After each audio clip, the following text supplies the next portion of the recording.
In this video, we will explore what is linked list, their code creation and operations. Without wasting time, let's go through the video. Imagine you are building a human chain where each person holds hands with the next, creating a long chain. Now replace humans with the data and hands with pointers, and now you have got a linked list. It's simple, right? Let's delve into its original definition. A linked list is a linear data structure that consists of a series of nodes where each node contains data and a reference to the next node of the list.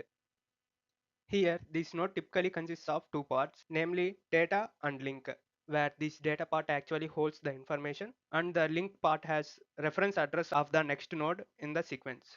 The first node in the list often called as head and the last node of the list is called tail, which hold next part reference address as null. Moving to the code explanation for creating a linked list. In the first line, we are defining a class called node, which represents a single node in a linked list.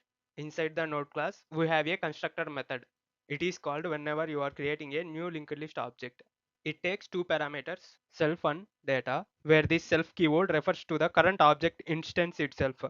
When you create a new node, self will point to that specific node, and the data parameter is to store the data value in the node.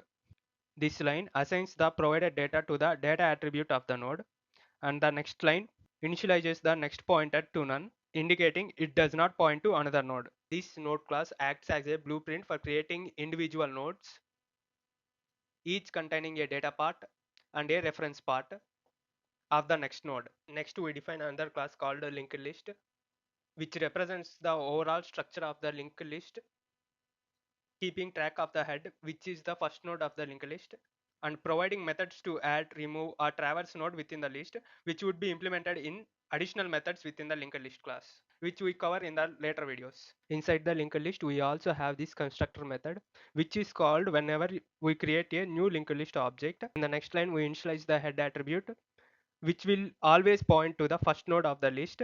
Since this is a new linked list and there are no nodes yet to point, so we set this head node to none. In this way, we can create an empty linked list. This question is frequently asked in TCS entrance exams. And if you have any further questions about the linked list or the code, comment in the comment section.